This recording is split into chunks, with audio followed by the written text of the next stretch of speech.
that has been happening. I'm going to start with KiDi. KiDi has been trending. Now, there was this video that is playing right now.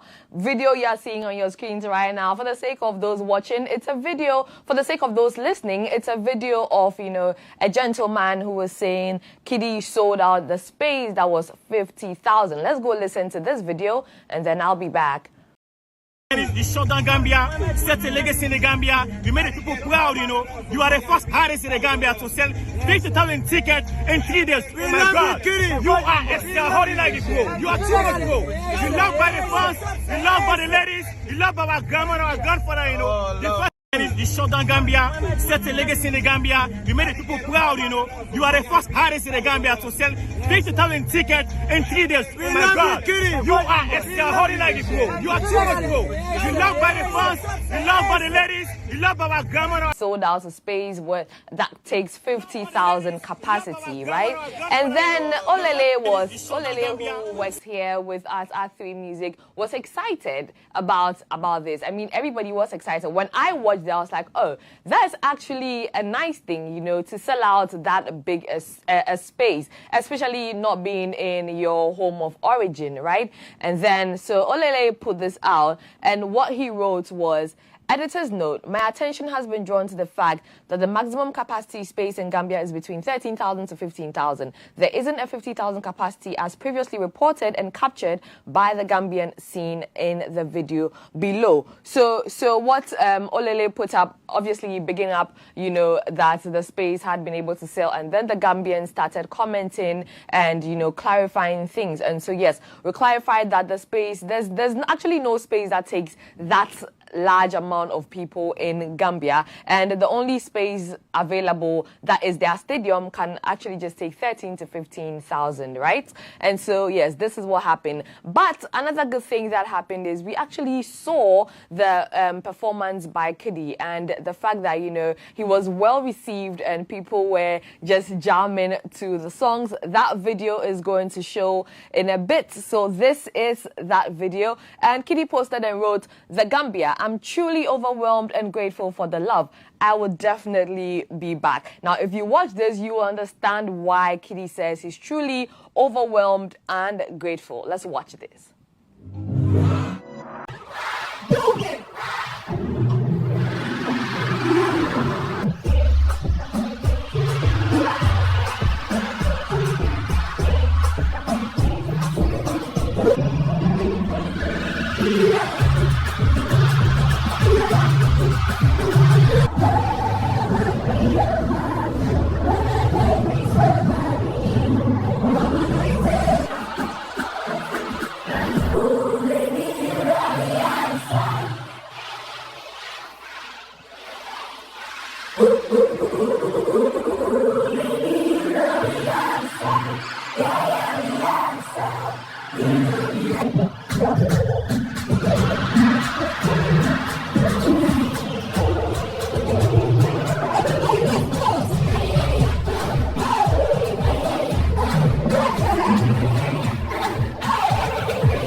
Nailed it. He delivered. He was present. He gave his 100%. Now, people were commenting, under this post. So many really positive and great comments. So, Kofi Raul says, massive, massive, bro. You killed it. Jam's album, who is Us Triumph, says, win more with a star emoji, and says, even though the media won't talk about it, we are talking about it. Relax. Take your time.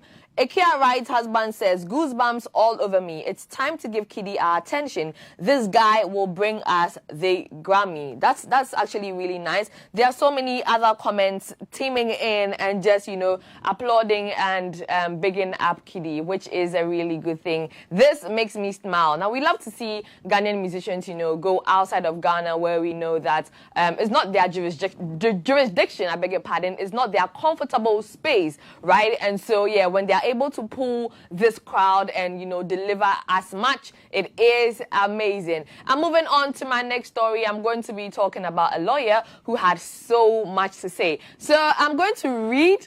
Okay, so stick and stay with me. I know it's lengthy, but let's just read it so we get the understanding, okay? He's called Richard Ampo, and then he says, I remember a divorce case I handled some years ago. The respondent, the wife, blatantly refused to show up in court or engage a lawyer, and the judge wasn't ready to proceed without her. One day in court, the judge again refused to proceed with the matter without the woman, that we must meet with her and hold the statutory conference before she will hear the matter. I told the judge we have served her the petition and the hearing notice for today's sitting, and clearly she is not interested in defending the petition, so we should proceed in the interest of justice. The judge can't vex me.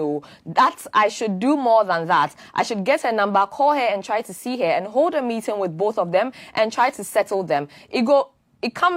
It can't be like, say, Nami wants scatter their marriage. The judge asked the petitioner, my client, if he doesn't want settlement. He said no. He was visibly angry, talking about how he just wants a divorce immediately and nothing else. That they are still living together and that he is just waiting for the divorce to leave the house or kick the woman out. Judge says, I should still meet with both of them. Everybody knows that this is the point you must shout as the court pleases to avoid wahala. After court, I collected the respondent's phone number from my client and called her immediately. I requested to meet her and invited her to come to my office. Madame says she's not coming anywhere, that if I want to meet with her, my client should bring me to their house. I went back to the office after agreeing with my client that I will come over to his house after close of work that same day. I went to their house by 5 p.m. We sat down and started talking about the issue. Then I got a bombshell. Did your client tell you that he's serious about the divorce? Me, yes. We are in court already. He even told the judge, so this morning in court, he is here now. He can tell you himself. Serious about which divorce? Is it not that court he came back from this afternoon and came and collected one doggy? I was totally flabbergasted. I didn't expect that kind of raw bluntness from her. I turned to my client. He was silent and avoiding my eyes. Doggy?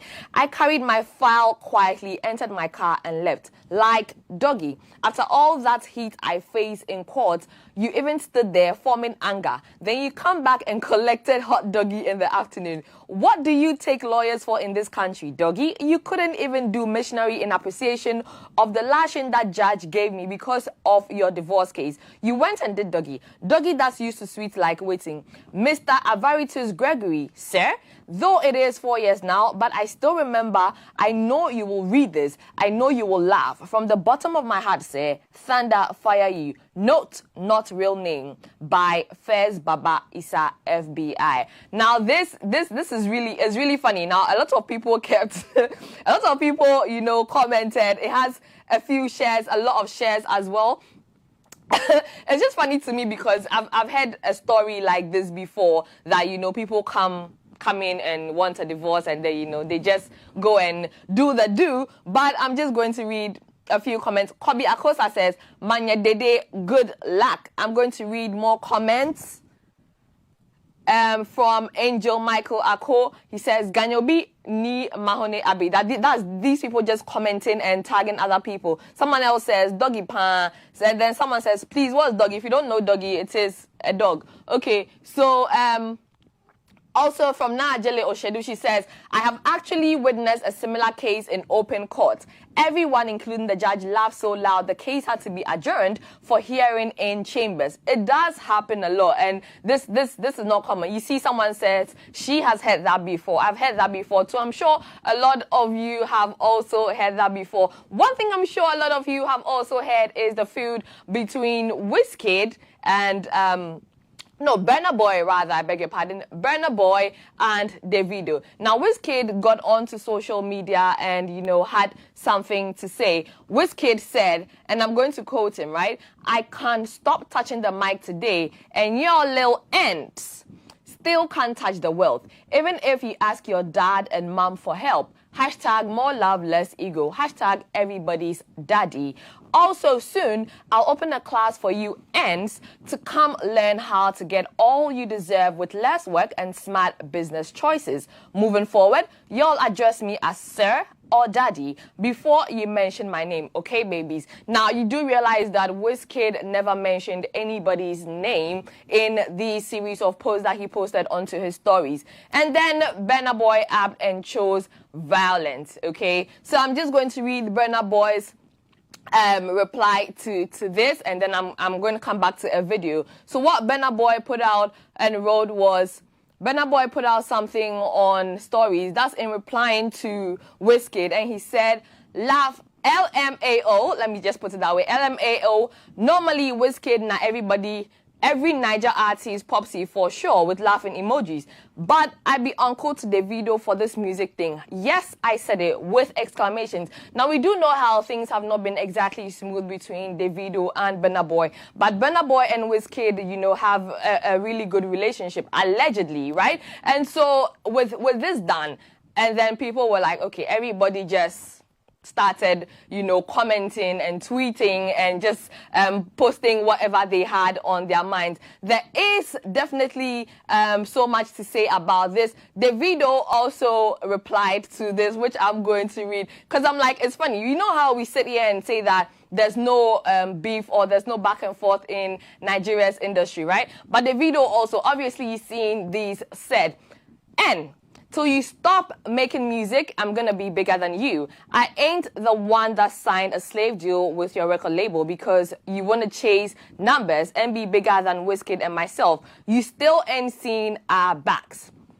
So that is definitely in reply to Burna Boy. Now, there are so many comments. You know how we have factions and fan bases, you know. Some are very staunch. And so I'm just going to read this comment from Samuel Jemitalo. See, these handles get crazy. Samuel Jemitalo says, Burna Boy and Wizkid go just WhatsApp themselves, say, make we use Nigerians catch small crews. Marco Polo says, normally big Wiz no they respond this fast. This now rich people fight. Who get Benson switch? I get cold coke. And the comments go on and on and on. Like I did mention, people have so much to say, especially in relation to this. So let's see how it ends. I mean, with every update, we are going to bring it to you, okay? I'm looking forward to, you know, these three actually having a collab someday. Is that a possibility? You let us know. You can interact with us on our socials, Theme Music Networks on Instagram and Twitter, Theme Music on Facebook, as well as +899 on Twitter, +899FM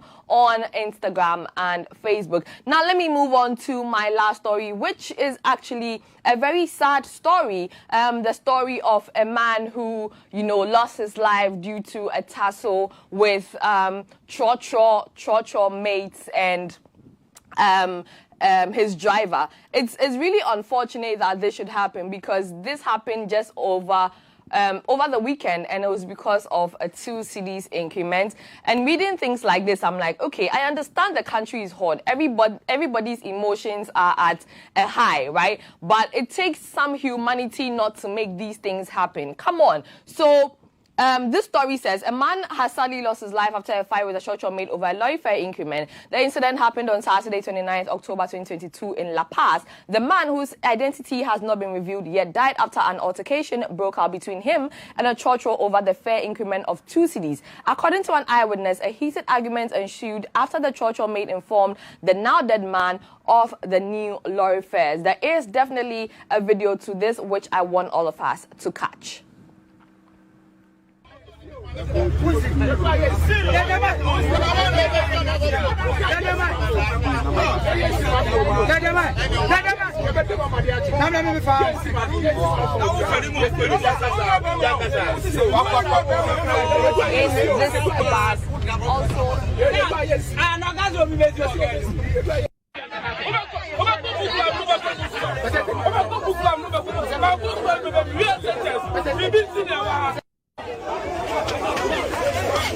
Akofa de am ya gidi be bono.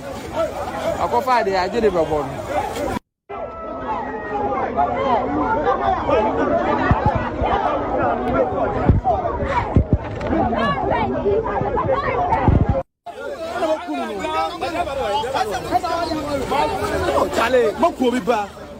This is really sad. Like, it saddens my heart when things like this happen, and it's really sensitive.